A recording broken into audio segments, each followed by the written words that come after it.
What is happening, everybody? Welcome back to Comic Book Corner 2.0. Of course, I'm Mike Spider Slayer, but this is... I'm Tyson, the owner of Comic Central in Sanford, Florida. Yeah, and so this is the annual free comic book day video here at Comic Central. So every year, I think now this is the fourth year that I've been doing it, I team up with Comic Central and we talk about the free comic books that are coming out, the sale that the shop has to offer, and yeah, it's just a really good time to be a comic fan, and if you're new into comics, it's a good time to stop by the shop and check out what's in the shop. So Tyson, tell me about Comic Central. Let the fans out there know. We are obviously located in Sanford, Florida, or just a little bit north of Orlando.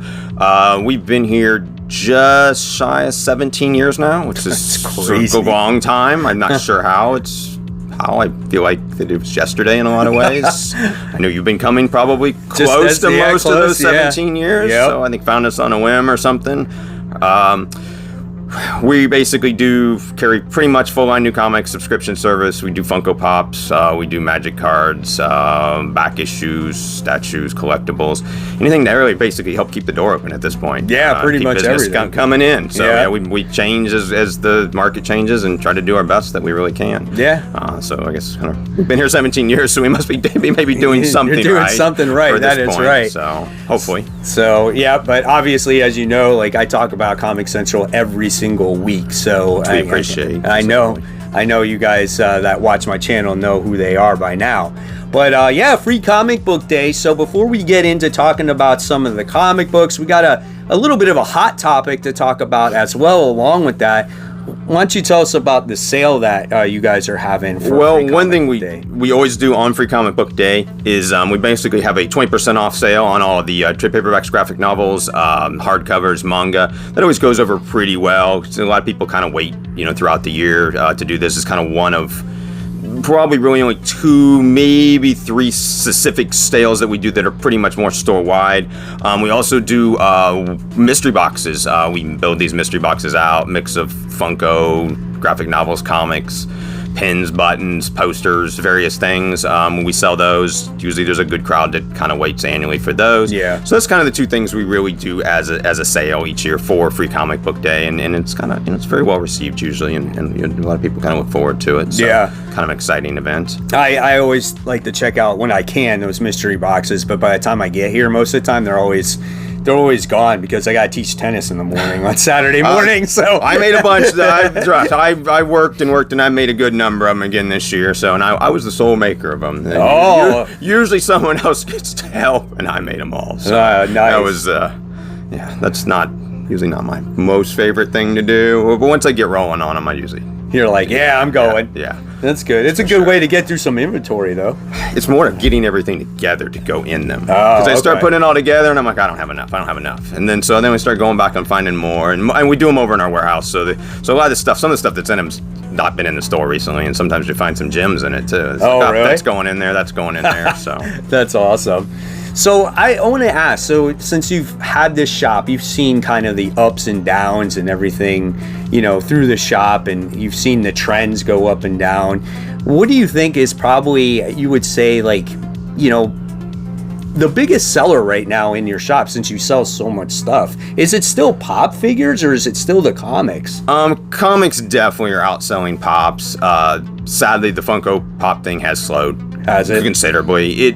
It ran really strongly from probably really before the pandemic. We've been doing pops since almost the beginning, since they really started coming out in early 2012 or so.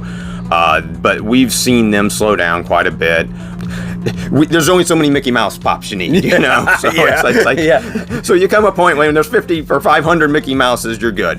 On the comic side of things, new comics are definitely still going well. They're still strong. I mean, you're not seeing. You're usually here first thing on Wednesday. There's less people on a Wednesday morning than what there were, but I think that's a lot of that's because the fear of missing out isn't quite as strong as what it was. I mean, here, most things, not everything. We've got stuff that usually make it through the first couple days before we start to sell out. So I think certain people have been like, oh, I don't have to bum rush the door to get in there to grab new comics. For me, it's just about, I gotta make my video, man. And that's basically what it is. Well, we had a customer come in the other day. He pulled in, he parked next to you when you're making it out in the car, and he's like, I must have parked next to Mike because he was like, he heard a "Hey, Spider fan" or something. And he said it was rather loud to get out of the car and hear that. So, that's hilarious. Yeah, so he came in and said that. It was probably shortly after you left, like about 2 weeks ago. That's awesome.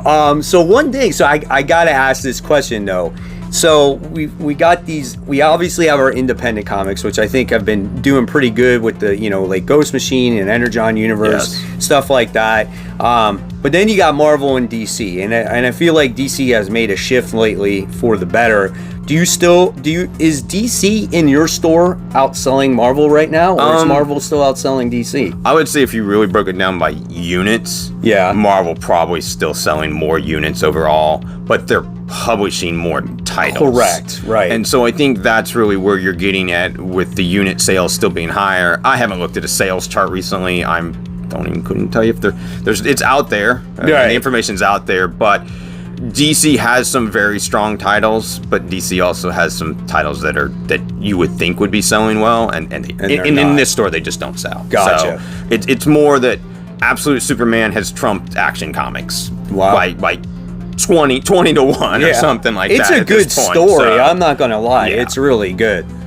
Which is kind of crazy to me, and I even mentioned it to Jacob the other day of how you can have titles like Detective and Action or Fantastic Four and X-Men that aren't still in legacy numbering, which Action, the DC books aren't legacy numbering, but that still aren't coming out, that you have a loyal base of readership like you do with Amazing Spider-Man that follow them basically through thick and thin. Right. And Action and Detective do not have that. I mean they just don't at this point. Right. So it's very interesting. So I had to get those little tidbits out because it's like people always assume everything, but it's like it's good to hear it from you, man. That's in the industry every day, So, all right, so let's showcase some of these books. Now, we're not going to spend too much time on the kids' books just because it's not the audience here, but I just wanted to let you know that they're out there, and if you want to get some of these books for your kids, then go for it. So I'm good to show the covers. Yeah, you're good to show the covers. Okay. Interiors, we probably got to be a little more careful, but I don't think anyone's paying much attention to what we're showing these days. So you got Superman's Good Guy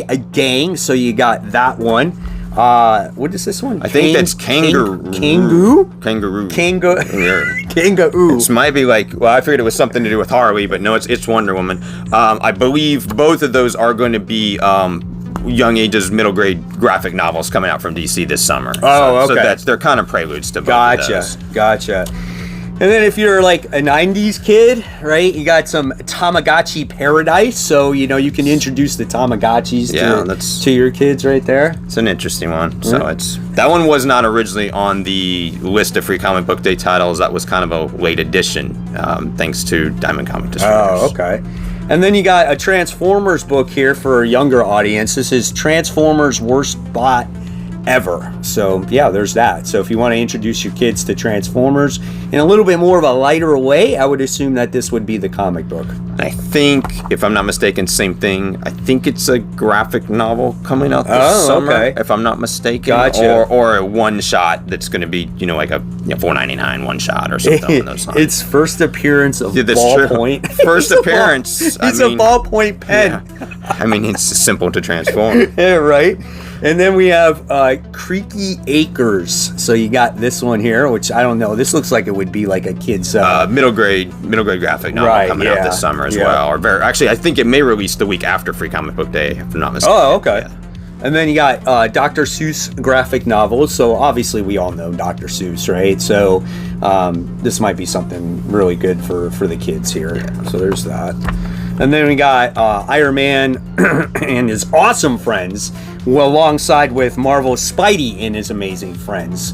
So this is the comic is based off of the Nickelodeon show, which I've never watched it. My kids are already too old by the time this came out, but I guess this is going to be on there too. Maybe, I don't know. I think so. It is kind of seems to be an annual event that we get. I'm sorry, one of the Disney Plus or Disney Junior. Yeah, Disney Junior. Yeah, it seems to be an annual event that we get a Spidey Amazing Friends Free Comic Book Day book. Okay. So I don't really think, or I know there's not any actual comics for them that are produced or anything. Right. It'd be something nice if they would produce. It's a fun one, I think. And then, it's an interesting one. And then we got Hulk Teach. That's interesting artwork in that one. It's kind of funny, right? It's definitely younger ages. Scholastic, I believe, if it's not Scholastic Abrams, one or the other from the book market. A lot of oh my god, takes some major reading there. Yeah, right. That's like A level reading. That's a lot. I lose interest in that one pretty quick. And then we got Archie's Comic Spectacular. So if you're an Archie guy, you're gonna probably want to check this one out. I think this is probably a good like all ages book. Yeah, the artwork's good. Oh, he's a superhero in this one. That's what it is. Oh, it's from Mr. Justice. I think that's been coming out here recently. I mean, a lot of the Archie stuff, they've really kind of stepped it up. They did there for a couple years with the horror stuff. Yeah. And then I don't know what happened with that. It just kind of ended most of that abruptly. Right. Archie surprisingly appeals to people that are way older than us. Yeah. Obviously, it's like because Archie's been around forever. So, hey, man, if it stays around. Then we got Power Rangers Prime.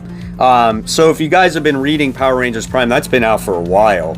So I don't know if this is like a prelude to that story. There's a new Power Rangers Prime comic coming out, I believe. And then I think actually you just held it up. I saw it on the flip. It looks like it's got VR Troopers on the back. So it's a flip book. Oh, yeah, okay. I'm like not a Power Rangers guy. I'm not either. I hate Power Rangers.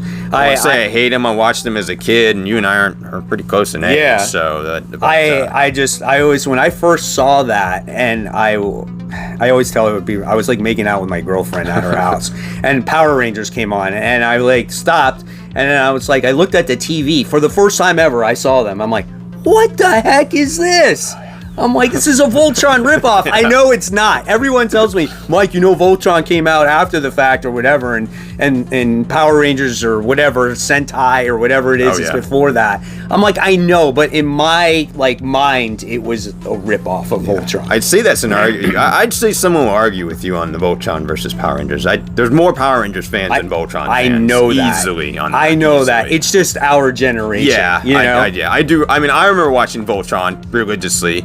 I don't remember watching much Power Rangers. Right. I just thought it was corny. Yeah, exactly. It looked very cheaply made. It's like silly monsters. Exactly. And they had so many different iterations of Power Rangers, so it's like that's why it's so popular, because it kept on coming out generation after generation. All right, then we got Bad Kitty. So we have that.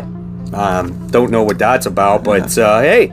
If you want to read some Bad Kitty, go for it. This is definitely a kid's book for sure, man. Good for younger ages. I don't know what it's about either. I'm assuming it's going to be some kind of young ages, all ages graphic novel. If you like cats, you'll like that. I mean, we do stock the young ages graphic novels, but I don't think we're probably going to do Bad Kitty. And then you got Star Wars Young Jedi Adventures. So obviously this takes place in the Star Wars universe, and this is a way to get kids into obviously Star Wars, without all the violence and probably all the lore that goes into it, It's Minecraft, the manga. Yeah. It's not to be mistaken with a regular Minecraft. So, I mean, listen, if you're a fan of Minecraft and you read everything and anything with Minecraft, you're probably going to want to check this one out, being as popular as Minecraft is right now with Chicken Jockey and all that other that's stuff. Right. As I say, it probably will be one to go fast simply because the kids will grab it, parents will grab it for the kids.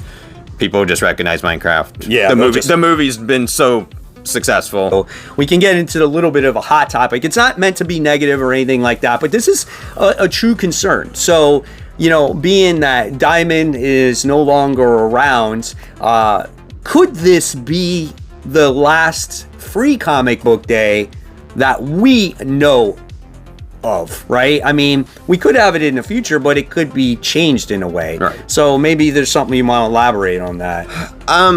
There's been a lot of talk throughout the industry as Diamond Comics is in the process of being sold out of bankruptcy court.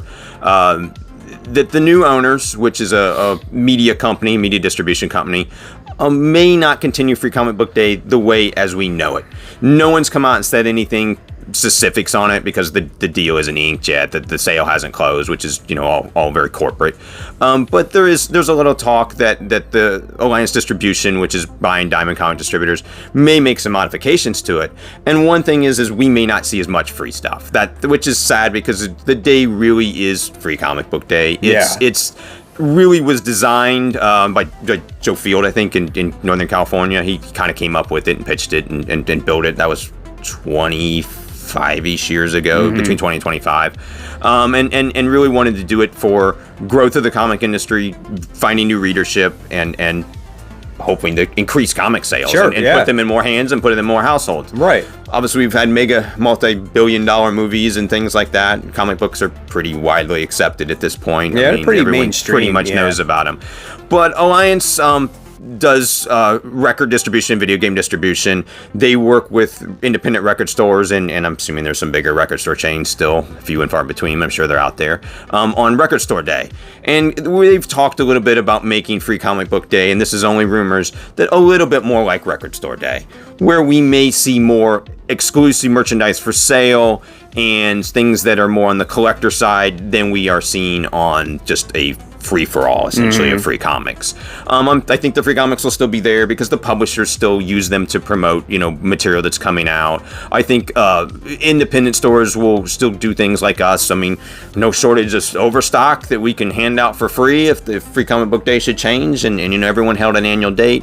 But I think that there is a chance, and it might not even be next year, it might be a year or two down the road, that we see things sort of different for Free Comic Book Day, and that it might run slightly more like a Record Store Day, or a little bit more like another local comic shop day that's been running for a couple years that's been trying to catch on a little bit. But I think that, it would be cool, like, I could understand if they'd, like, tone it down, make it like a local comic shop day, but then the shop kind of does like their own thing and what they want to do. Which a lot of stores do. I mean, we always get asked, well, why don't you have someone sign? Well, we don't have the space, and obviously you come, we're busy. I mean, there's a lot of people who come through here. I mean, we think we don't count heads, but no, I would say we get over 1,000 people. Did they all buy something? No way, no shape or form. This place is packed. Like, there's times where I have come here first thing in the morning, and the line is out the door, and then it goes all the way around the shop. And this shop is not the biggest shop. It's a nice size, but it's not the biggest shop,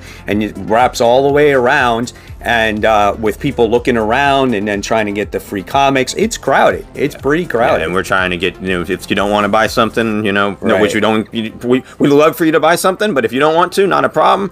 Grab the free comics and go. It's space for one more person. It's kind of thing. So I can say that the event that you guys put on is pretty well done, and it's pretty well organized. I've been to other shops that do Free Comic Book Day. I'm not gonna say who they are, but I have seen it, and it's kind of like, here's your 2 comic books, and then that's it. There's no other sale. There's nothing.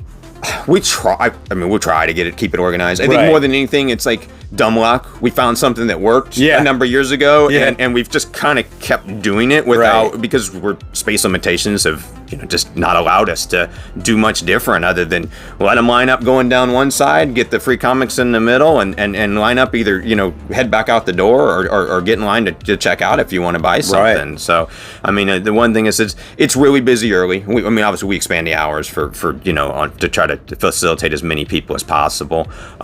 Usually by about after lunch, it's a little it starts calming down. I mean, there's still lots of people generally in the store. I can only think of one year, I don't know how long ago it was, that there was a lull point in the day that there was literally nobody, but it is Florida, and I think it was pouring down rain for like a 3-minute rain shower that was sideways in May, which is practically unheard of too. But it was like, well, it's pouring down rain, no one's getting out of the and it rained for 3 minutes, and then the sun came back out, and everyone came back, and then there was 30 people in the store after that. But I do remember that was like, well, nice break. That's awesome.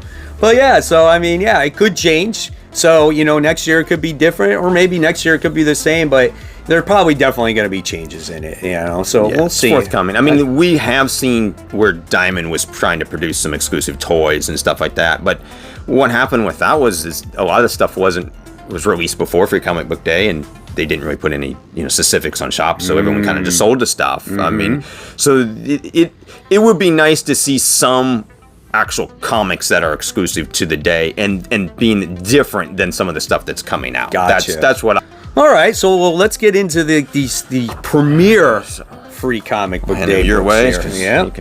So let's get this one out of the way first. So let's see. How many of you guys might be into the Thundercats / Power Girl team up? Let us know in the comments below here. Powerpuff Girl. Oh, yeah, we don't. I mean, Thundercats and Power Girl might pique some interest. That Powerpuff Girl. Sorry, but so I did read this book, and it's a team up with. Actually, Tigra. I don't even think Lion-O is he not? Yeah. So I didn't. I told you I flipped. Yeah. I flipped through it. And so it's a team up, and they obviously team up for a reason. And then there's the Powerpuff Girls wind up in the Thundercats world due to Mojo Jojo. So that's kind of like what happens. That's sounds fine. Right. So I mean, I would say all ages, I honestly think that this is an okay book. But obviously, there's not going to be people going, "Oh my God, I gotta get Thundercats and Powerpuff Girls." The artwork is a little bit cartoony, kiddish. Definitely on the younger side. Yeah, exactly. So, and then the next one we're going to talk about here is Star Wars. So, Star Wars is obviously relaunching with a new #1. So that's coming out. And then I think there's like 3 separate stories in this one. So, and this one also features a story with a prelude story to the legacy of Vader, of what's going on in there. There's kind of like that guy that's in there in this machine armor, and he like idolizes Vader, and you kind of see like where he's been. Because honestly, when I read this first issue 1, I was like, who the heck is this guy? I've never seen him at all in the Star Wars universe, and he pops out of nowhere. So this kind of explains that. It's not Athra Prime. He's been showing up in the Jedi. No, it's not. This is some other dude. And then there's this other story that obviously is kind of like a prelude to the Jedi Knight story that you're talking about. But he's not in this book at all. I think Marvel's trying to use him kind of as the big bad. To try to in a lot of the current Star Wars lore. From my understanding, he's come over from. Maybe the novels, if I'm not mistaken. Oh, okay. So I heard that he came from somewhere. Someone mentioned it. Yeah, I believe it was the novels. Okay. And then we have the Fantastic Four free comic book day book. This is kind of giving you a preview of what's to come for the Fantastic Four. You got that Humberto Ramos artwork in there. So if you love Humberto Ramos's artwork, then you might want to check out this Fantastic Four series that's getting ready to come out. This is just kind of like a sampler for that.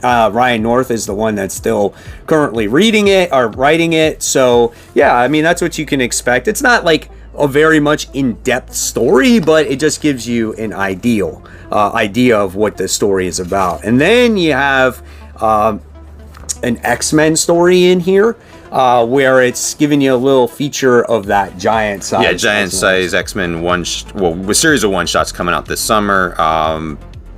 Focuses on Miss Marvel kind of being within the past of those main stories. I think she's kind of ends up. It looks like she may be the Dark Phoenix coming up. I'm not sure if that's we're on the hunt for the Dark Phoenix. I think Giant Size X-Men 1 might be heading for FOC real soon. Oh man, something to talk about on a different show. Yeah, and then we got this other like mashup. So there's this couple, and they're called Wolverpool and Deadverine. So they're teaming up in here. They somehow go from universe to universe, and then when you read the end of this one, it's kind of funny because it has to do with Paul from SpiderMan that nobody likes. I mean, I'm going with this the first appearance. You know? I mean, I'm going to call that first you appearance. You think so? Oh, you're going to call it a spec book? I will, just in case. And other great thing about the Fantastic Four book is anybody that's really wanting to catch up on a little bit of Fantastic Four lore before this summer's movie, a great pickup for that, too. Okay, with the movie coming out in July, I think that's really why we've got, obviously One World Under Doom running and everything, but with the movie coming, I think that's kind of Marvel's direction with releasing a Fantastic Four book for Free Comic Book Day. Right. So let's get into these other, these guys right here. So I'm not a Gundam guy. Like, I never got into Gundam. So we have this Gundam W or Gundam Wing. Gundam Wing. Yep. Celebrating 30 years of this property. That Is that correct? 30 years Yeah, of Gundam? I would say yes. Probably going back to about our Power Rangers time. I think Gundam's landed in mid. Would be 195 would be 30 years if I'm doing my math. Right, correct? Yeah. right. So, and the one cool thing about this is it's kind of a full comic. Yeah, it's a full, probably plus 20, over 22 This pages is- printed on cardstock. Yeah, this on is a glossy look at that. paper. Yeah. I mean, not sure every comic book store is going to have these. I think it was kind of it was distributed by Diamond. Yes, we talked that they are gone. I mean, they're still actively distributing comics in some way. From Bandai, who produces Gundam, is basically promoting it. I think to basically promote the 30th anniversary of Gundam. But it's a full comic, and probably one of the first times Gundam's been in a normal comic format that I can think of. I mean, they may have done a little bit once before, but I think this is kind of the first time that they've done a regular-sized Gundam format. And hopefully we'll see a regular Mobile Suit Gundam comic come out down the road. That's pretty that cool. would be cool. I know there's a lot of people that used to like collect the toys and models. Yeah, but we still and sell the stuff. kits. Yeah, we do the kits. So that's crazy. Okay, that's cool. And then we got something that, for a lot of, like, I guess, video game fans, that like fighting games. And so you got Street Fighter versus Rival Schools. Yeah. So I kind of skimmed through this one because there's a lot of characters that I don't know, especially from Rival Schools. I mean, Street Fighter I know. Obviously, I played a ton of Street Fighter 2 and Street Fighter Turbo. Arcade days there. Yeah, Them all. Those old days, Yeah. right? And then you got, Punching like... buttons. Yeah, you got Blanca in this book, and then you got Chun-Li in this book, which the story at the end was kind of weird. But, it's fine for what it is. But if you're a arcade fan and you're a fan of this property, this might be something that you could grab, So not too much to be said about that. Like the art in that one. They looks like they did a pretty good job on the art. Yeah. All right, and then we have this one is I actually read this one before I got here. So this is Mega Man. So same thing, video game franchise. I used to play Mega Man 2 like freaking crazy when I was a kid. We played. My brother and I played. I can't remember which one. Probably both of them. Yeah, I mean, I played Mega Man 2 like insane. And the artwork in this book is really good. I like the colors. It pops. And this is almost like the video game. You get to see Mega Man fight like Wind Man and Cold Man and Skull Man, and you get to see all those different characters. The facial expressions are really good in it, and what this advertises is a series of one-shots that's going to be coming out. I think it was. So it's 5 monthly one-shots. Yeah, 5 monthly one-shots. Probably summer. Oh, here we go. Oh, here we go. Yeah, May through September. I don't know if they're going to make their May date because I think we've ordered most of May. So okay, we might. Udon traditionally runs a little late. If that's, I'm pretty sure that's Udon Studios publishing. Udon runs a little late on a lot of their stuff. So summer into early fall, we'll probably be seeing most of these. Which I would say, from the looks of it, to me, there's a lot of diehard Mega Man fans. Yeah, and being, we had the Archie incarnation. I think Udon or Image. Someone did one once before that was fairly popular, but this really looks like probably one of the first times that I've seen that we've got much more of a streamlined, good art, potentially good story, good setup for a Mega Man comic. So I was really hoping some of those are going to be ongoing series, but yeah, they're all one shots. It's like Mega Man Timeline 1, Mega Man X 1, Mega Man 0-1, Mega Man ZX1, and then Mega Man Legends 1. So maybe it could spawn into something else. Maybe test to see what leads to what, and or each one will have its own series down the road. I mean, being video game based, being Capcom oriented, and Udon may all eventually have the standalone graphic novels of some sort. That seems to kind of be their way. But Udon has been bringing stuff. We still get Darkstalkers comics. We still get occasional Street Fighter. I'm not familiar with Rival Street or Rival School Girls. Yeah. Yeah, exactly. All right, and then so now we're gonna talk about. Let's talk about Godzilla here. So we got Godzilla New Heroes. I kind of skimmed through this one. This one is 3 separate stories that is introducing a Godzilla universe. Go figure. It's been in the works. I'm guilty. I'm seeing this for the first time. I didn't look at it or read it, so I'm guilty on that one. So it literally is. This is the 3. There are previews of these 3 books. So it's like Godzilla, and that one's written by Tim Seeley. And then you got Godzilla Escape from the Dead Zone, and then you got Starship Godzilla. So those are the 3 books that are going to be coming out from So IDW. IDW, It's hard to tell. Their logo. Their these logo days is like ID. I finally figured it out the other day. The W is in that. Yes, exactly. I mean, yeah, but even though when you know that, you still don't see it very well. No, you don't. Yeah. They should never change it. They shouldn't have. Someone probably won a design contest on that one. Yeah, right. I can't even say this. I want to say it's Kamagachi, but I'm wrong. It's I don't know. We're gonna butcher it. The younger girl, Zoe, that works here, she'd tell you in a second and rattle it off and tell me that she's big into manga, right? Yeah. It's that's kind of why I gave you some of the stuff, not because she's into it. Your kid's age. Good group. The generation has now grown up on anime and manga. Yes, and Eastern influence in American comics is big. Dragon Ball Z has been around since the 90s. I mean, Ghost in the Shell's been around since the 90s. We're 30 plus years of Eastern Asian culture in America and in our American comic books and in literature and everything, and it's here to stay. Yeah, and it's growing. It's not going. No, it's not going anywhere. You sell quite a bit of it here. We sell quite a bit of manga. Yeah, that section has grown tremendously. If we can keep it in stock, and we're obviously fighting with the bookstores and Amazon and people with that. Mm-hmm. But when people see it and then they see what they want, they grab it and they buy it, and a lot of them are very loyal, and it's you get a lot more. Once you get more value for your money, but you pay $10 for a manga and you get a couple hundred pages in a manga, so you keeps you busy for a little while. Is there a top manga that you guys always sell? Right now, Dan to Dan has been really popular. That's a newer one, and I don't know anything about most of these. Dragon Ball Z, Dragon Ball Super still is good. Naruto, One Piece stuff is extremely popular. So let's talk about. We'll go into the Amazing Spider-Man. So we got Amazing Spider-Man and the Ultimate Universe.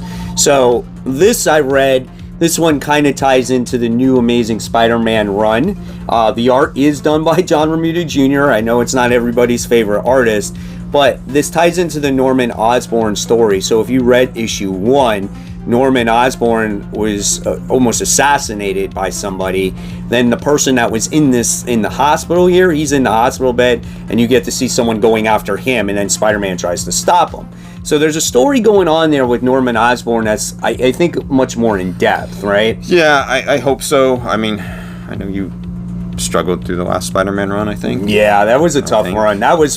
I'm honestly going to say that was not my most favorite run in all of Spider-Man comics, And that's saying a lot. Yeah. No bashing to the guys that are writing it or creating it. Correct. No disrespect. It's I think part of the problem is obviously you got editorial that says one thing, then you have a character that's been around as long as he has. What do you do? And I think that's true with everything. It even goes back earlier when we were talking about Action Comics. Yeah. 1,088 issues or 87 or whatever we're in. What do you do? I mean, we're 60 or 80 years plus in. What do you do? We have to get. How many times can Spider-Man, fight Norman Osborn, Carnage, Venom, Green Goblin? I mean, it's just.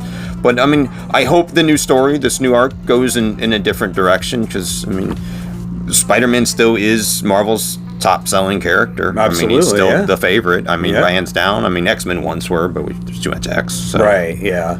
And then you get another story in here from the Ultimate Universe, and what this does is this catches you up on what's been going on in the Ultimate Universe with, Miles. Because if you remember from the very first Ultimate book, the maker asked Miles to kind of come with him to the Ultimate Universe, and he declined that offer. So it's kind of catching up the readers on, okay, why are we having this incursion event that's going to happen in Ultimate Comics very soon? Yeah, and I think it'll be interesting. I'm excited to see the direction they go with it, how they tie everything together. Right. I kind of hope it's not line wide.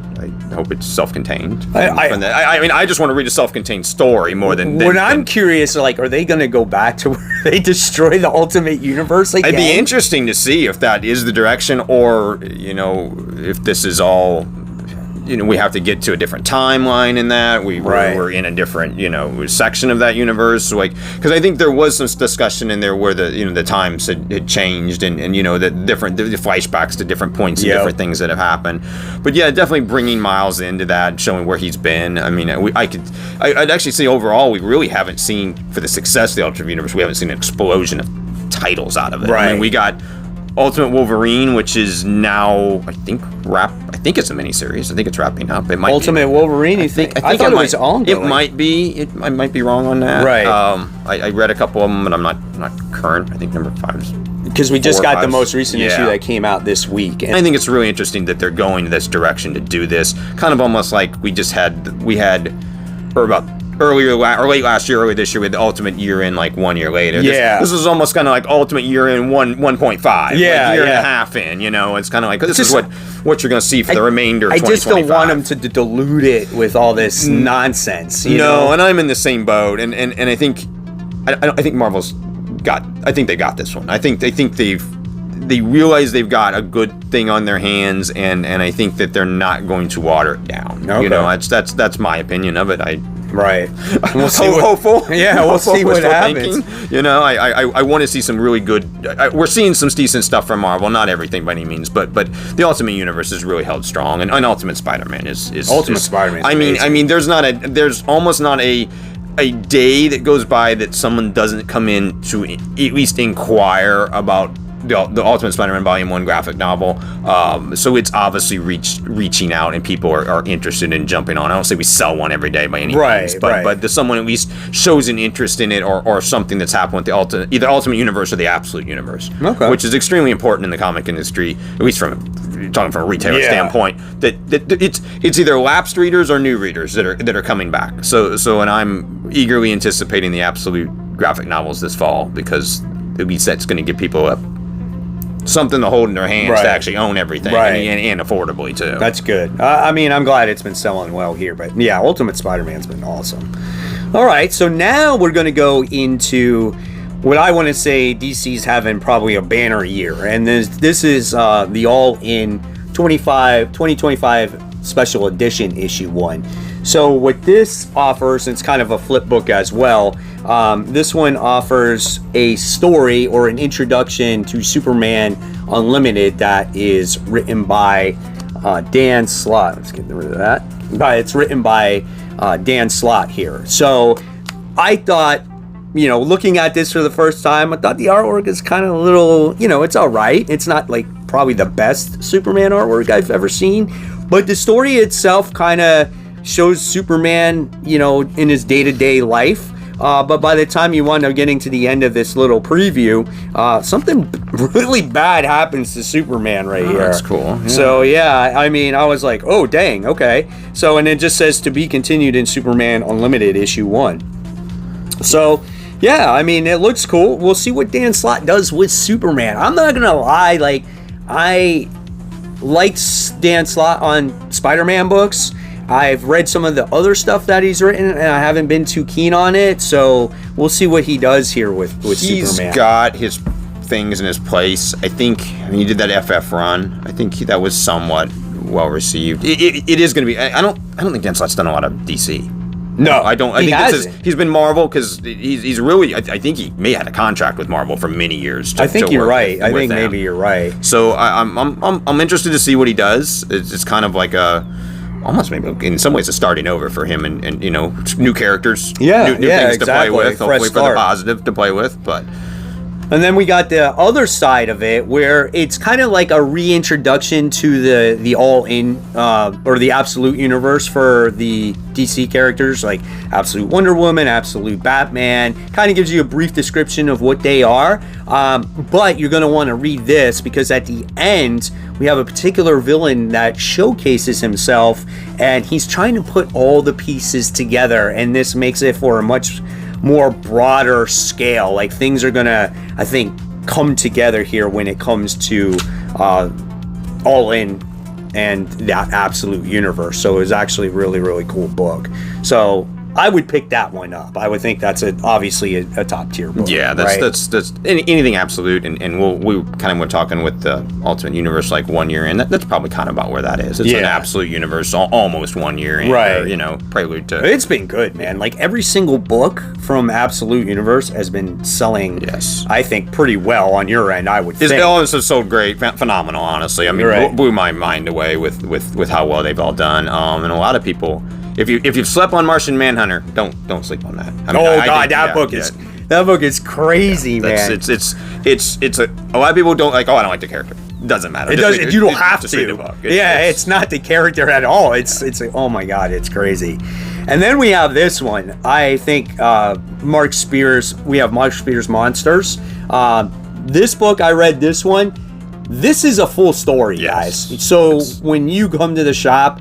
Whether it's here or any other shop and they have this on the stands, try to pick this one up because this is a full story. It's a little bit of a prelude to what happens before issue 1. And it's great. It's creepy. You have the Mark Spears artwork that you can expect from, and it's just really good. I really love it, man. It's, oh my god, there's this creepy clown in here. I mean, it's just so good. I think he's done a phenomenal job, and my hat's off to him for being so successful in this, in this series that he's created, So good stuff right there. All right, and then we have, which is probably a lot of people's favorite, is the Energon universe, right? And then we have this book, which is G.I. Joe and Transformers. And here's the cover. This is obviously the way that it looks. And you can kind of see who that is right there on the cover. And then when you do the wraparound, you get to see it. So you're going to get introduced to Hound in this issue. And if you know a Hound, he's a G1 Transformer.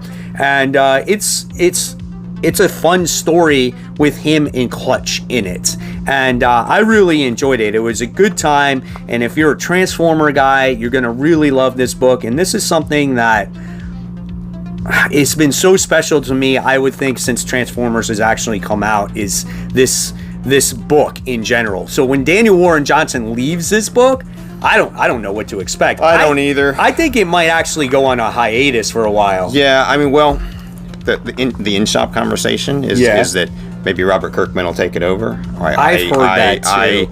I would love to see it. I mean, he is doing Void Rivals, so definitely a possibility. Maybe it's only an arc, but I'm kind of surprised we've had Daniel Warren Johnson on it for probably looking at 25 issues. I know. I mean, that's in my it shows you the passion that he has. Yeah, for he it, has. And a lot of people, I think. I mean, he didn't do the art. He did the art in this little mini story in the middle there, but he didn't do the art, in a lot of the single Transformers. Yeah, it was like the first 6 issues. But some people at first was like, "Oh, I can't deal with the art." I think his art's. I think his art's great. Yeah. The detail in that he puts into it is exceptional. He gives the Transformers emotions. And that's what I liked about it. Like, even through his writing. Like, his writing gives him emotion, but, like, when you see all these guys in there, it's like, oh, yeah, it's pretty badass. And his, like, the sound effects through the whole thing in that story were very interesting. Right. I mean, it was a little short, but it was not short in them, but it was short than it is in the book. But it was very creatively thought out over the 4 or 5 pages that it ran. Exactly. And then you get this little story in here with Void Rivals. With freaking Wheelie. I hated that guy when I was a kid, though. And it's it kind of leads into the Quintesson War, and that's going to kick off in issue 25 of Void Rivals. So there was a little preview of that as well. I mean, it's just to see. I've kind of been waiting. I mean, I know they're all tying together. Been talks too of Transformers versus G.I. Joe. I mean, we may see that at some point, some event. And maybe that's the point that maybe that's this. Let's hypothetically say, let's hope that's the point that Kirkman takes over. Right. Maybe Kirkman writes that. Maybe that was kind of like the thing of this comic is to kind of be like, oh, our Autobots are going to team up even with the the story in itself, that was kind of the direction it led to in that story. Right. It was like, oh, Cobra found this and that, and it kind of was, it was interesting. It's keeping me interested in it, wanting me to keep going. Exactly. which is important. And that's it, guys. That's all the books that we have here at the shop that we're talking about today. And then hopefully you enjoyed the conversation. Obviously, we talked a lot more than just comics today, and it was a good time. And I had fun doing my my very first Comic Central talk with you. Yeah, first time. So we'll see. We'll see what happens next we'll year. Do it next year. Yeah. You know, so there's changes. Who knows? Yeah, right. So, sure. But it doesn't matter. It was great to have you on here and talk with the owner itself and getting that insight of the comic shop. So, guys, thank you so much. Hopefully you'll go to your local comic shop or stop by Comic Central on Free Comic Book Day. Remember, if you like this video, give it a thumbs up, subscribe to the channel. If you like the content, I'll probably leave a video right here and then right there, and click on it. Remember, support the local comic shops. Keep buying, keep collecting, but always remember, read your comic books. Guys, we'll take care. See you soon. Have a good one. Bye.